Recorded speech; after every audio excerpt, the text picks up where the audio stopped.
good evening, everyone.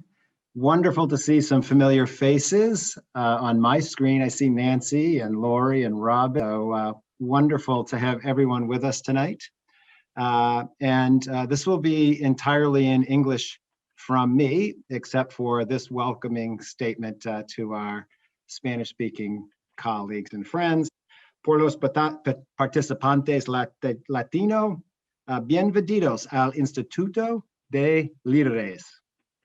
And now entirely in English for the majority of our audience. Welcome to the ROC Leadership Institute, everyone. It is wonderful to have you here. I am going to just take a second because doing two things at once is going to trip me up here. And you should be seeing my screen with the welcome slide on it.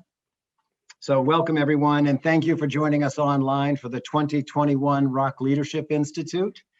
I really appreciate everybody making it this evening for one more Zoom call in what will probably be Zoom calls for many of us for many, many more years to come, but hopefully we'll be back in person together before too long as well, and I really look forward to that, I assure you. I want to start by thanking our sponsors of the ROC Leadership Institute. Our Rockstar sponsor is the National Cooperative Bank. That is a bank exclusively for cooperative enterprises and a lot of housing cooperatives based in Crystal City, Virginia. And we are very grateful to the National Cooperative Bank for their lead sponsorship of the Institute. We're also deeply grateful to Eastern Bank, LEAF, which is a community development finance institution in Boston, the Cooperative Fund of New England, TD Bank, Haler, Fryer & Kuhn, which many of you recognize as an insurance company that many of you have business with, the Leviticus Fund, and Credit Human, which is a credit union. So thank you to all of our sponsors. This year's Institute is Back to Basics. And it's back to basics because that was very relevant in the past 16 months to you as co-op leaders. It was basic to everybody, I think, very relevant to everybody during the pandemic. And so the Institute this year follows along that lines with a lot of what we call ROC 101 foundational training for co-op leaders. If you looked at this schedule or the agenda, very different than years past where there was a wide range of offerings. There are still some very good offerings that offer some variety, but a lot of it's dedicated to ROC 101, that foundational training, because it really is a year where we were not able to be out in the field nearly as much. And there are some new co-ops as well as new co-op leaders that have not had an opportunity to take advantage of ROC 101 foundational training. So the Institute has a lot of that available to you. It really was starting a year ago in March, back to the basics for a lot of us. And I want to start my remarks there and then follow that with looking forward to 2021, what's remaining of it, and 2022 in terms of what we're looking forward to. And then I'm going to pass the baton to the three ROC Association leaders, Kim Capen, Lorie Cahill, and Marjory Gilsrud, who will also take a look back at the last year or so and look forward as well at what the association is up to and your association directors are doing. We will intend to take questions at the end. We're going to try to keep our remarks brief. So if you do have questions, you're welcome to enter them into the chat, and we will watch for them there. And as Kate indicated, if you like at the end, you also can raise your hand and we'll try to call on you. We'll see which works better. There we are. So let's just jump right in with how ROC leaders, co-op leaders responded during the pandemic. I saw three major foci of boards, and they really were exercised with such grace and integrity that I just want to call them out. I saw a lot of examples of co-op leaders leading with neighbor helping neighbor responses. And seriously, this is a really big point because resilient neighborhoods really come down to how well neighbors work with one another and support one another in a time of crisis. And we know this, and we had co-ops that were facing things in addition to the pandemic. We had forest fires in the Pacific Northwest with several co-ops very seriously in the path of danger. We had the freeze-ups in Texas this spring with 2 co-ops that were severely affected.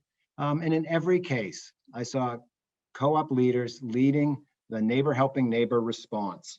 That included mask making, a socially distanced, safety kit production, some wonderful pictures of that taking place in a driveway in Halifax, Massachusetts. I see Robin on the line. Robin made some 500 masks for her co-op. So every co-op member at Fisherville 107 had masks. I mean, there are just countless examples of neighbor helping neighbor. And that's really vitally important to resilient neighborhoods. Second, I saw co-op leaders learning new skills and bringing technology to what was effectively socially distanced democratic decision making. Who would have imagined, right, that democratic organizations could adapt and with very practical skills and technologies to operate a democratic organization while socially distanced. Not easy. I know that took a lot out of a lot of you. It challenged all of us, believe me, but just wonderful to see the creativity and the thought that went into maintaining those democratic practices while socially distanced. And third, I saw co-op leaders get very focused on the basics of the business operation. We knew this was going to be an economic shock. As soon as the pandemic hit and the economic crisis ensued, we could tell that co-ops were going to be on the front line. It's one data point that we have to see just how that impacted co-ops. And of course, the impact was not even. Some co-ops have come through with no economic consequences. Others have been hit more hard.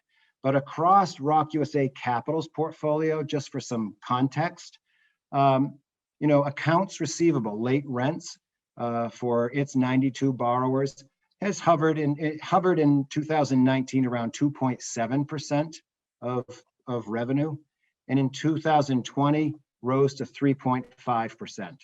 A 25% increase, but one could have imagined a significantly worse accounts receivable issue across all communities. And again, not evenly felt, but I would say it did demonstrate across the network that co-ops were resilient through this. And that is significant. We came into the pandemic wanting to further demonstrate that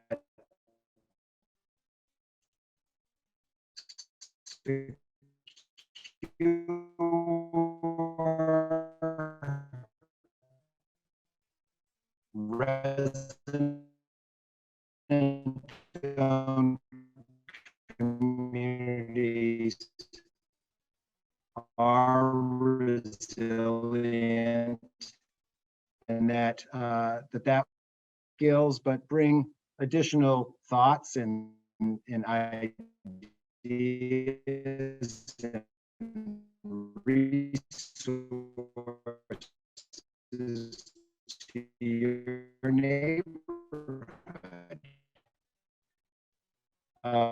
Again, that endless quest as co-op leaders. It really matters. For co-op leaders that have been in office for the last 16 months, hats off to you. You provided vital community leadership during a pandemic. I think it's unparalleled in the modern American experience. And here you are on the front lines providing vital community leadership during that. So congratulations, hats off to you, and thank you. I know it's not easy. I also,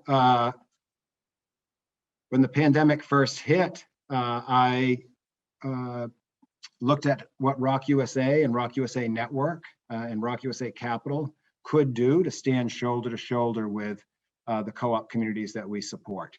And just a couple of things that we did through this period that I just wanted to highlight. by way of also appreciating the staff of ROC USA, the TA providers, our board of directors, and the many contributors to making ROC USA possible.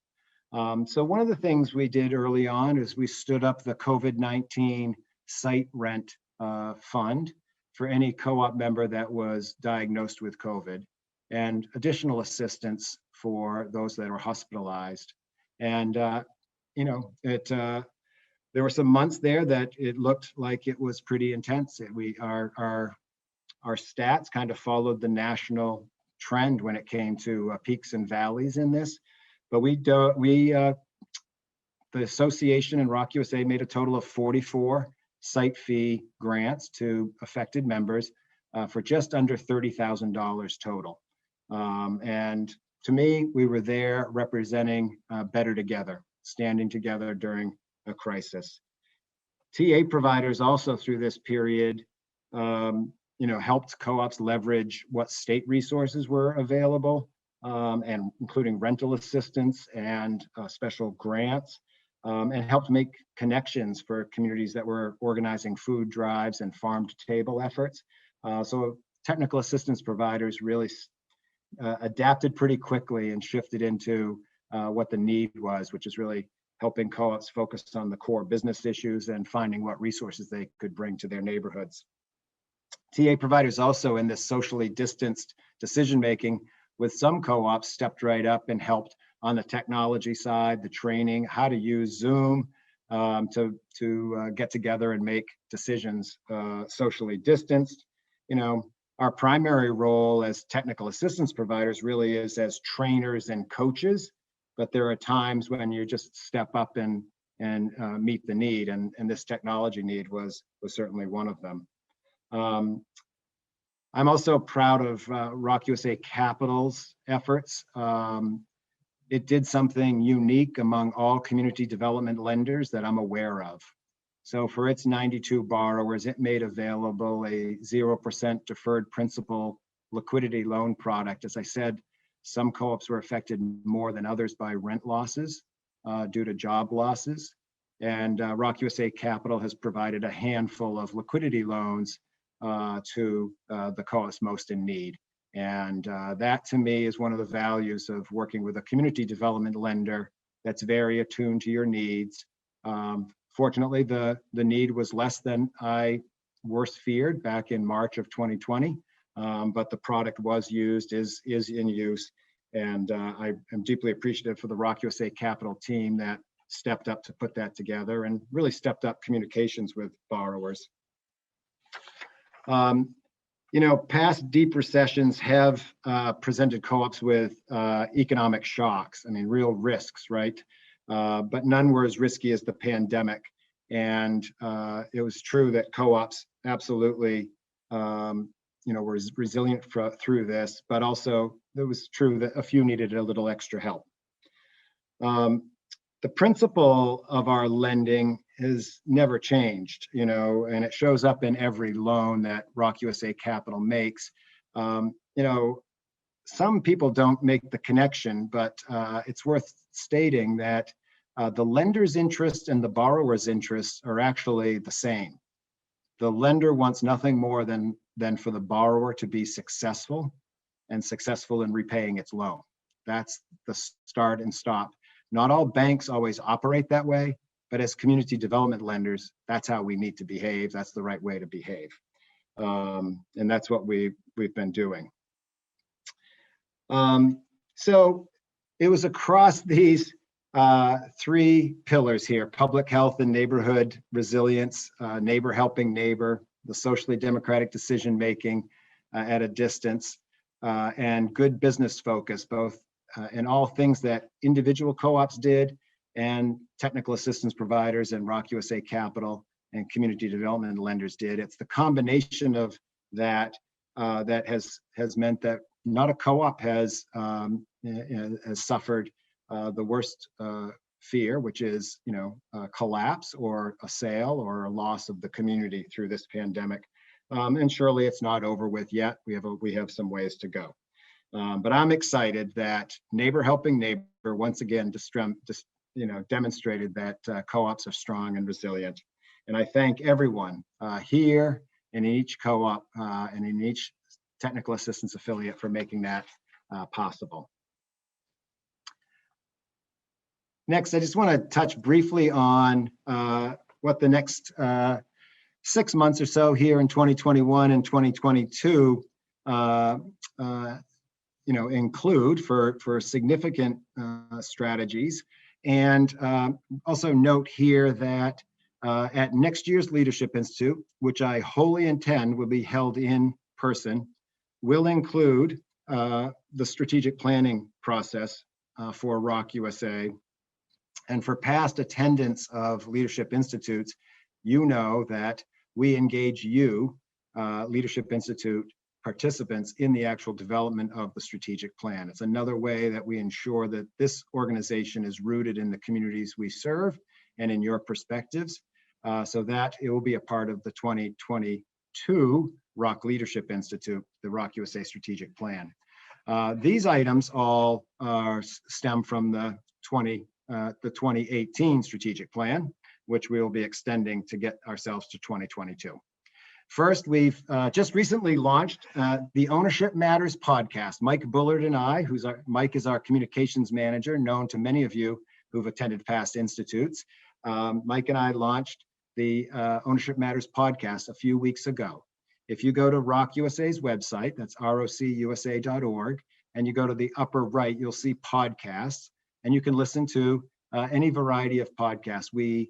It's a combination, really, an equal mix of interviews with co-op leaders like Natividad Seefeld and Dennis Jakubowski, both very popular Leadership Institute participants over the last many years, as well as other co-op leaders, to get their insights into their communities and to the co-op movement.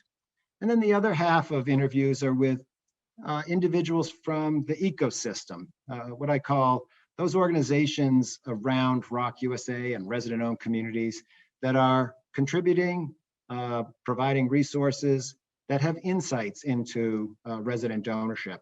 And so we're really excited with some of the guests. Some of them will be familiar to you. Some of them will be new to you, but I hope you'll give it a listen. It's been a lot of fun to do, and we welcome your ideas for future episodes. It is a podcast that you can subscribe to and listen to on any of your podcast channels that you happen to use, Spotify, etc. Second, infrastructure resources. Every strategic plan and the current strategic plan identifies the need for co-op infrastructure resources. I know this is near and dear to most, if not all of you. We have been working with the House Financial Services Committee staff, and there's a $250 million infrastructure fund embedded in the committee's infrastructure bill that is specifically for resident-owned communities. We'll be working with the ROC Association Policy and Advocacy Committee, as well as a working group of our affiliate TA providers and other nonprofits to help see if we can get this over the finish line. Those that are interested in joining the Policy and Advocacy Committee of the association, please let us know in the chat, or you're welcome to email us. But this is an ongoing effort to generate resources.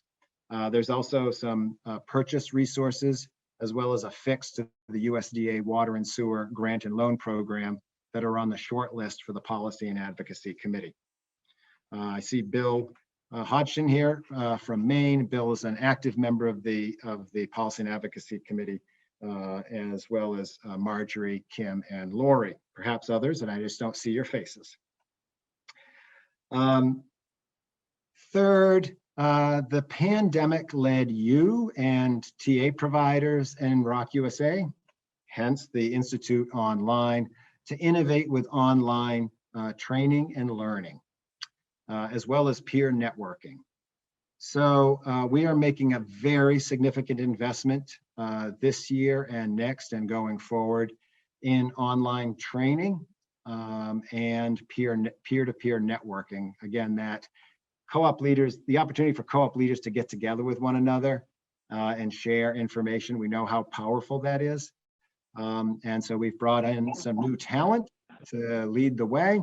And I'll be introducing Colleen Lindecker at the closing because she really will be helping us take the Institute to a new level and take our online training to a new level beginning later this year. So very excited about that. And last, some of you who know our strategic plan, and it is available on our website under About Us. This ROC Movement tab here is really to communicate that we believe and we want to support ROC leaders like yourselves and ROC members as movement leaders. There's absolutely no question the most influential people about resident ownership aren't the paid professionals like myself, but they're the actual co-op leaders and co-op members like yourselves. And that's true in public policy, be that at a local, state, or federal level. That's true in a whole lot of places. And we want to support your voice and your power to really remake a manufactured housing community industry that right now is not serving homeowners very well in investor-owned communities. And we want to make the value proposition of resident ownership extraordinary in partnership with you. So you're going to be hearing a lot more about efforts underway to help support resident voice and raise up and really build the power of the association. And there's really not a better taking off point than that to introduce the association directors elected by 3 regions in the country. Co-op boards every 3 years now elect a co-op leader to serve on the ROC USA board. These are 3 of my bosses, and I confer with these 3 often, and we do a lot of work together. And it's really a pleasure to work with them and a thrill to introduce them here. From the Mountain West region, which is, and she stems from Kalispell, Montana, and Green Acres Cooperative is Lorie Cahill, who is the president of the association. She's on the right in this photo. And Kim Capen, the gentleman in the middle from New England region, he's the president of the Medville Cooperative. And from the Midwest region, Marjory Gilsrud, and Marjory is the president of the Medelia Mobile Village in Medelia, Minnesota. And with that, it is my pleasure to hand it over to Lorie as soon as I can stop sharing. And Lorie. All right. There you are. Thank you, Lorie. Hello, everyone, and welcome. We are really excited to be here with you tonight, and we look forward to connecting with you, excuse me, throughout this event. For those of you who have never met me before, don't know who I am, I live in Green Acres Cooperative in Kalispell, Montana. I was a former president for them for several years, and then took a position as a ROC Association Director, which this is my final term as a ROC Association Director. And I'm really looking quite forward to that. And I want to thank everyone for their support and their votes for putting me back in the seat to finish out. So we've had a year like no other since our last event. And I want to recognize you all for your resilience in these very challenging times. Our thoughts are with those who have suffered losses and have struggled to make ends meet and to stay healthy, both mind and body. I commend the many efforts of people to help others in their time of need. It is what makes us so special. I'm truly moved by such things as I have seen and heard over the past year. As we look into our future as leaders, it is my hope that we will take what we have learned over the past year and put it into making our best efforts to ease back into lives with a desire to take the next steps in making our together even better. So many things have happened to help that become a reality. We have learned to connect virtually so that we can see one another and share ideas, problems, and solutions, to listen to one another and to learn from one another. One of the things that has been so helpful in the past year has been our Better Together calls. Once a month on the first Wednesday of the month, we have an evening call that lasts about an hour that all our leaders are encouraged to participate in. We introduce ourselves and get to know the other leaders around the country and encourage them to talk a bit about their community and how they're doing. We then move to a topic for discussion. Leaders are encouraged to participate by sharing their ideas and experiences with others, and we get to find out what others are doing in their communities. When people speak up, everyone learns. Bringing everyone's unique perspective to a team is what makes these calls great. It's just good to get together with folks that have a lot in common and to be able to talk about things. I'm very inspired by all the leaders we see and hear from. They want what we all want. They want successful communities. We laugh, we support, we encourage. As we begin to come together again safely, I want to leave you with this thought. If this has been a year for you, like many of us, and you're feeling a bit burned out, remember your why. Why do I do this? Why should I keep doing this? Why does it matter? The biggest inspiration you can show one another is your why. I am happy to say I hear people's why in every Better Together call I'm on. It is the best and the most inspirational part of anyone's story. So in a time when we have been faced with a lot of adversity, each of us has a responsibility and a clear opportunity to lift others up. Our families, our neighbors, our leaders, and our communities, both current and ones to come. It's my hope that the spirit of lifting one another up is renewed throughout this coming year. Take care, everyone. Rock steady.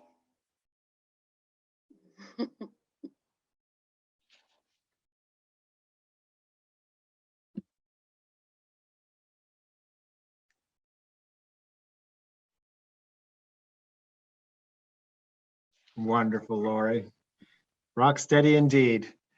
Was Marjory going to follow you? I Lorie? can't. There she, or Kim. 2 years ago at RLI, the ROC Association saw a need for two committees, the Outreach and Education Committee and the Policy and Advocacy Committee. Both got their start with their first meetings in the beginning of 2020. Took some time to get it up and running, but wow, on how far they have come in a short time. Both are made up of ROC members who have an interest in these areas and are willing to commit their time to the committee. The Policy and Advocacy meets the fourth Wednesday of the month at 8 p.m. Eastern Time. This year, we have been helping the state at state levels, helping pass opportunity to purchase, and nationally currently are working on an infrastructure bill, which Paul had mentioned. We have had some guest speakers, and these next few months, I say, is when we're gonna really hit the street per se, and we'll have lots of things coming our way on what the Senate and the House have to say with the what's going on there. And then the Outreach and Education Committee, that meets on the second Wednesday of each month. And so in other words, almost every Wednesday, we've got tied up in meetings, but that's what keeps us going strong here. The Outreach and Education Committee, like I said, meets on the second Wednesday of each month. And we have elected two co-chairs, and they are Bobby Grubb and Carol Hotchkins, which I believe I saw both of them on the call here. And as secretary, we have been gracious enough to have Nancy Morrison. And all the members on the committee have participated in taking turns speaking. We've talked to some communities had just started to join the co-op. Became a co-op just within months of the pandemic starting. So we had offered them some advice on what and how to do things and answer some questions that they may have. And then we have also, this year, we've also spent a lot of time talking to TA providers. We've been trying to encourage the relationship so that there's a stronger connection between us as residents and the TA providers as they look to seek new communities who best can help answer some of those questions, but us as residents, because though they work with communities, they have no idea what it is like to live in one. And we are also willing to have, if anybody is interested in joining any of these committees, please reach out to us either in chat or send us a message. We'd be happy to have you be on the committee. And with that, I will turn it over to Kim.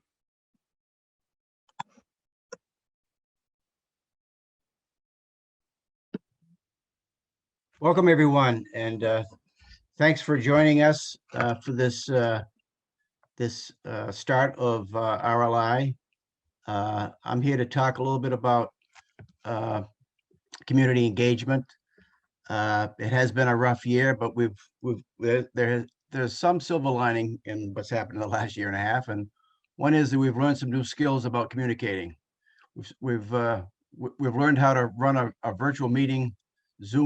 Virtual Zoom meeting call. We've learned other ways that we can communicate with our residents, and we've learned new ways to have board meetings that don't necessarily mean we had to be in person. And we've learned to sort of survive all that's going on with COVID and fairly well as a community of cooperatives. One of the things that we did learn is that and it sort of put me on the focus that the largest thing we're always concerned with at every RLI I've ever been to is getting more people to volunteer, more people to help out, more people to be involved in the community. And as I've thought over what's happened in the last year and a half with communication and what we've had to do in terms of creating new ways to communicate, from robocalls to virtual meetings with Zoom, to startup newsletters, to posting what's happening in our community, in our mail houses, et cetera, is that community engagement is all about us as leaders communicating everything that's going on in our community. It's come to me that it's sort of not necessarily an epiphany, because there's many facets and it's a multi-pronged effort to get volunteers. But I think I've always preached that creating the environment around that is actually the first step. So I've sort of separated volunteerism from community engagement. Community engagement is people caring, and before they volunteer, they have to care.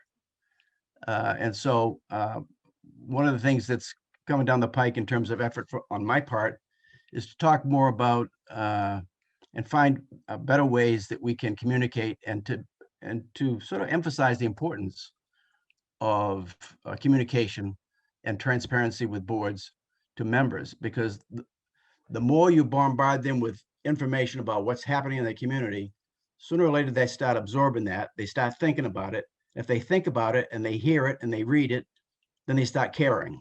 if they start caring, they'll have an interest in perhaps volunteering some of their time.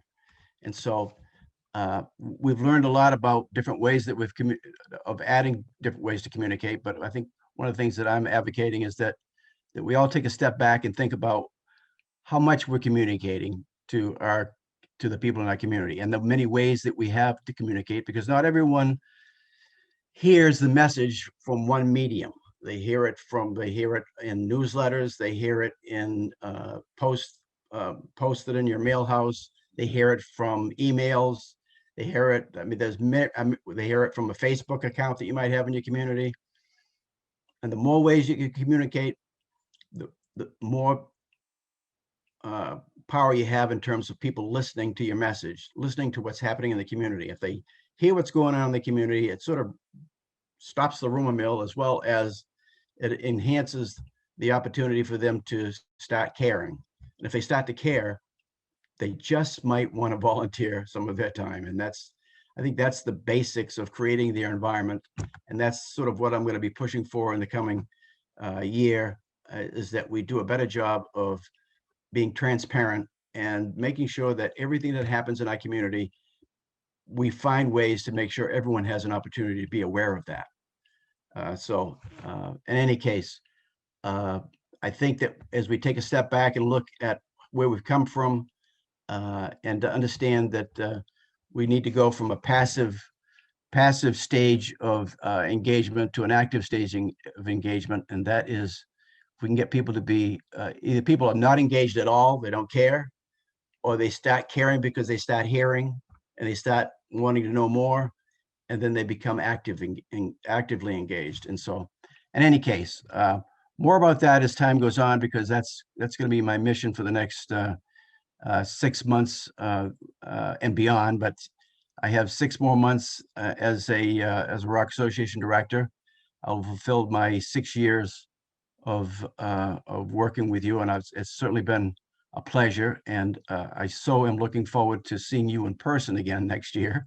And so I'm hoping this is the last of the Zoom calls, and I'll be alongside you next year as a participant in ROI for sure.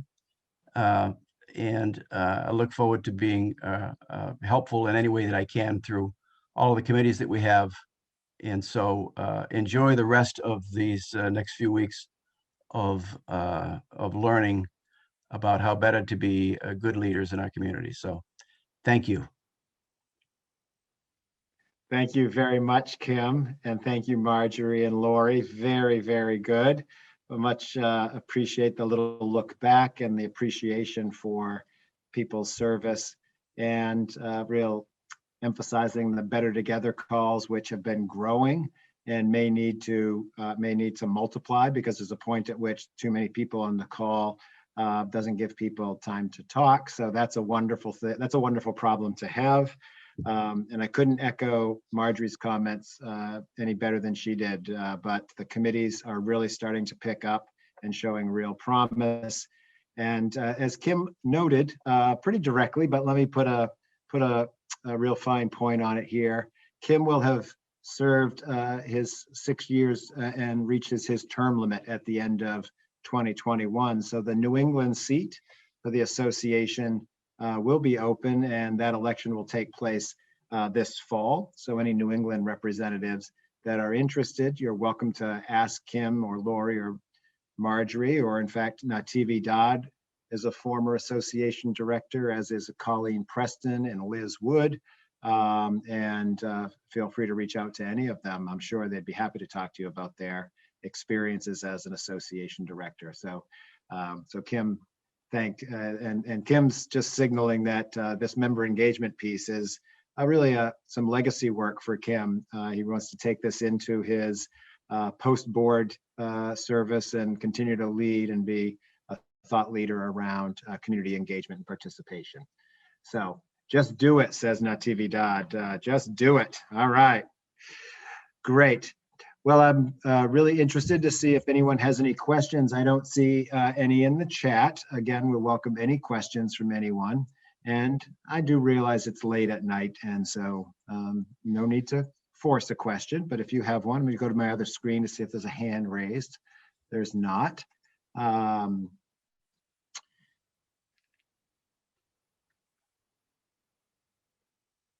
Just pause for a moment, see if anyone has any questions. We did have a wonderful podcast. If you go to the ROC USA website, Mike did post the link. We have a wonderful interview there with Natividad Seefeld, who you see at the bottom, at least at the bottom of my screen, Park Plaza Co-op, there in friendly Fridley, Minnesota. And Natividad has a wonderful story. And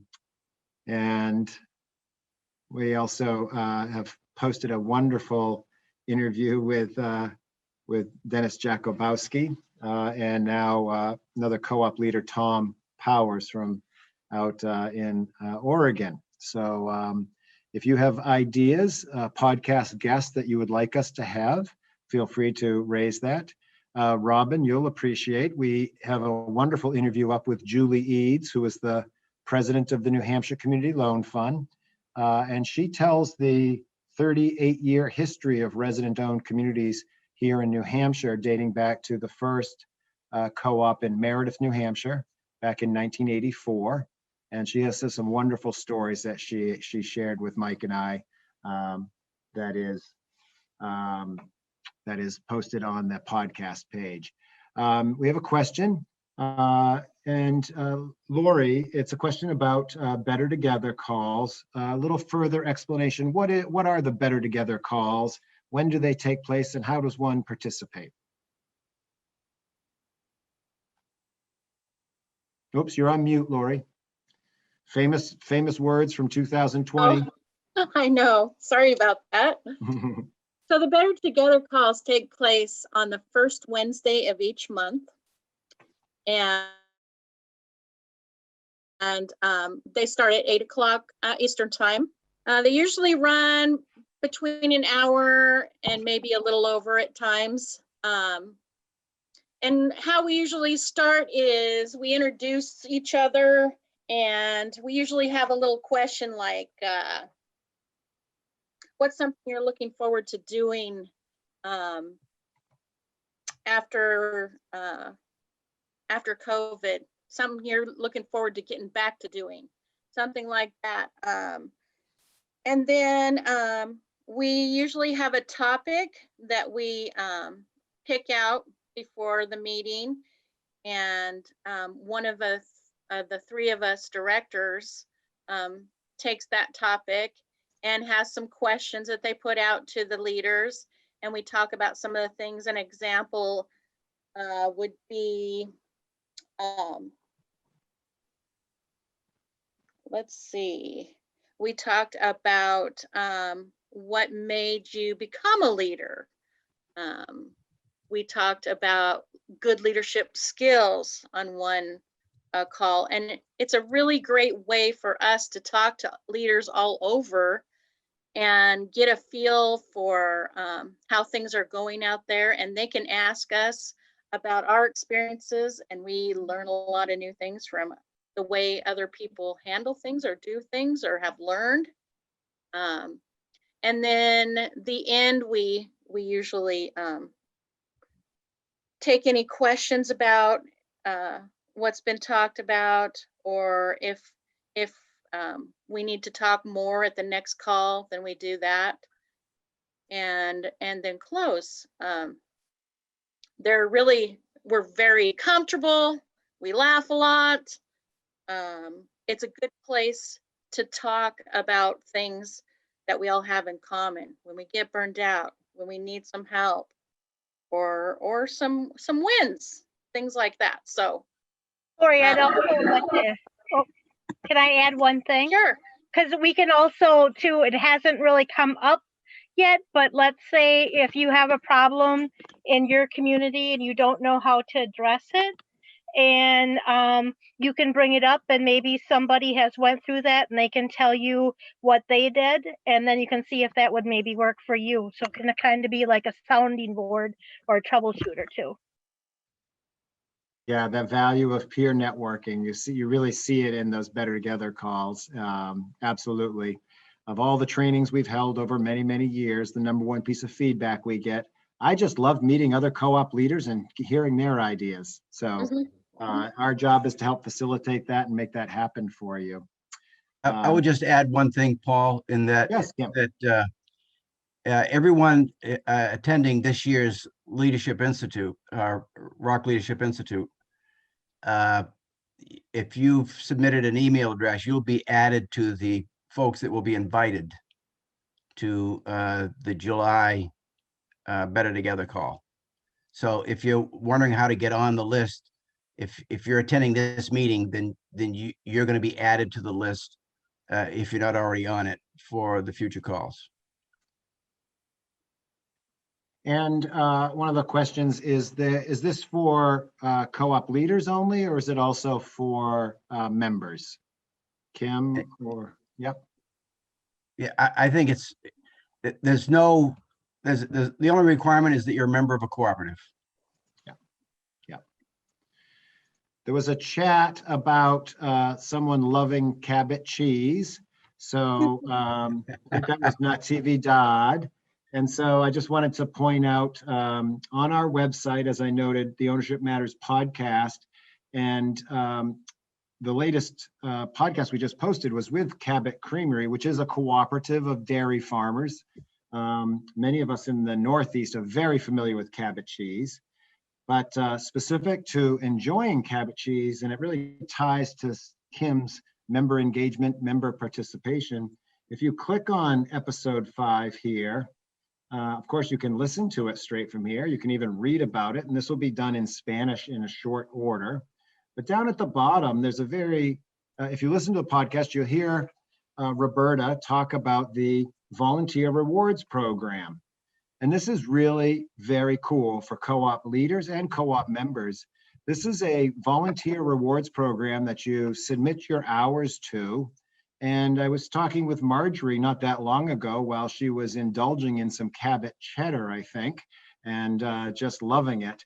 But if you sign up and submit hours volunteered, Cabot Creamery will send you various things at various times to appreciate your volunteerism, and that's true for any volunteers in your community. So the link to it here is on the podcast webpage, as I said, going to episode 5, and you can hear Roberta speak about that. But that is a wonderful program, and I know several co-ops are taking advantage of that.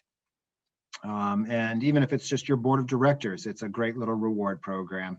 And their sharp cheddar is the best in the world, in my view. So great. Let's see who else. Now, TV Dot, I see you raising your hand. I don't see the hand chat thing on here. So Okay, well, hey, that's fine. Go for it. There we go. So with the Cabot cheese rewards thing, even your time as a board member and you're at a meeting, you're planting flowers, you're mowing, all of that counts as volunteer time. I've gotten some really nice shoes. I went on a fabulous trip. You get free cheese, you get coupons. And then once in a while, they'll send you an email to also send them a name of someone else you think deserves a free gift for their volunteer time. So you're able to just add anybody who's been doing a lot of volunteer time in your community. You send them their name and they send them a gift pack of cheese and a bag and everything. It's super, super cool. And I would suggest that everybody get on there because all your time is volunteer time. And you will come into some really cool prizes. Wonderful, Nativity Dad. Yeah, Nativity Dad got the granddaddy of them all, which was a cruise. I don't think anybody should expect that, but I don't think they're doing that any longer. But lots of great stuff. Wonderful. Well, with that, we'll conclude tonight's opening. And again, thank you everyone for joining us. Thank you for signing up for the Institute if you're participating in some of the programs. To the association directors and committee members and all of the co-op leaders, thank you very much for all you do. We're all in this together. We are better together, and I cannot wait to be back together in person. But in the meantime, we've got a lot of important things to do and accomplish together. So let's go forward and do that. So thank you, everyone. Be well and stay safe out there, okay?